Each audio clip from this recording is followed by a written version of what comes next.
उफ्रा बिसय गतिनि थाखाय 52 नं तामुलपुर बियाबनिफ्राय बीपीएफनि बारग' गाहाय नेहाथारि तामुलपुर बियाबनि बारग' एमएलए आथिखाल बीजेपी दलनि दैदेनगिरि इमानुएल मोसाहारिया दिनै उदां बिजाथि महरै जिल्ला बेंगिरिनि आखायाव बिजाथिलाइ गथायबाय।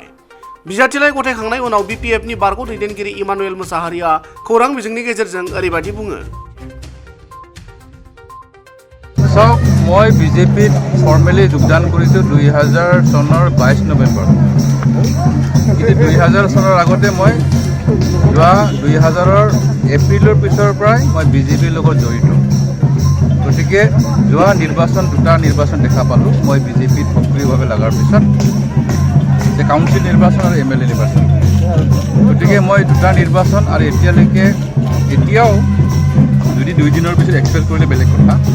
মই এতিয়াও ষ্টেটৰ কাৰ্যনিৰ্বাহক সমাজত গতিকে মই যিমান দূৰ দেখিছোঁ এটা কথা স্পষ্ট হৈ গ'ল যে বিটিচি অঞ্চলত ভৱিষ্যতেও বিজেপিয়ে নিৰ্বাচনী পলিটিক্সত অংশগ্ৰহণ নকৰে। গতিকে এইটো স্পষ্ট মই অলপ বুজি পাইছোঁ। কাৰণ আগৰ নিচিনাকৈ যেতিয়া কংগ্ৰেছৰ লগত বিপিএফ আমি আছিলোঁ তেতিয়াও কংগ্ৰেছে তাত বিটিচি অঞ্চলত নিৰ্বাচনী পলিটিক্সত অংশগ্ৰহণ কৰা নাছিলে। গতিকে দুটা এক্সপেৰিমেণ্ট কৰিলে এই দুটা এক্সপেৰিমেণ্টত কিন্তু ভেৰি ভেৰি টাফ মানে ইনৰোডছ এতিয়ালৈকে কোকৰাঝাৰ আৰু চিৰাঙৰ ইনৰোডছ কৰিব পৰা নাই।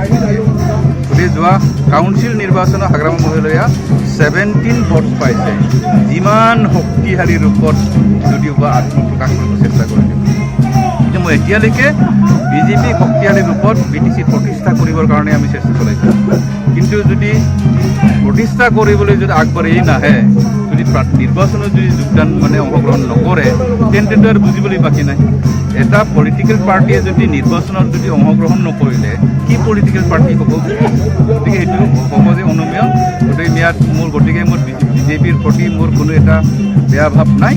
গতিকে যিমানবিলাক হৈ গ'ল কিন্তু মই পলিটিকেল মেচিনেশ্যন অৰ্থাৎ এখেতসকলৰ প্ৰমোদ বড়ো ডাঙৰীয়াৰে অভিসন্ধি বুলি মই ভাবোঁ। কাৰণ তামোলপুৰ সমষ্টিত 4টা পৰিষদীয় সমষ্টি আছে। কেৱল প্ৰমোদ বড়ো অকলে আছে এতিয়া UPPLৰ 3টাতো আমাৰ বিজেপি আছে। তৎসত্ত্বেও যদি প্ৰাৰ্থিত্ব নিদিয়ে ছেকেণ্ডলিটো হ'ল আমি নৰেন্দ্ৰ মোদীৰ ভিজন হেমন্ত বিশ্ব শৰ্মা ডাঙৰীয়াৰ কৰ্মস্পৃহা তেখেতৰ ভিজন তাৰপিছত প্ৰতিটো মিটিঙত মুখাৰ্জীৰে দীনদয়াল উপাধ্যায়ৰ আদৰ্শৰ বিষয়ে আলোচনা কৰি প্ৰাৰ্থনা জনাইহে বিজেপিৰ মিটিংবিলাক কৰা হয়। গতিকে আমি পদুম বলৰ প্ৰতি আকৃষ্ট হৈ পেলাই আহিছোঁ, নেশ্যনেল পাৰ্টিত কাম কৰিবলৈ আহিছোঁ। আমি এই প্ৰমোদ বড়োৰ আদৰ্শত আমি অহা নাই। আমি এইটো প্ৰমোদ বড়োৰ ট্ৰেক্টৰৰ ভোট দিম বুলি বিজেপিত যোগদান কৰা নাই। গতিকে প্ৰতিজন আত্মসন্মান থকা বিজেপিয়ে আজিৰ দিনত আমাৰ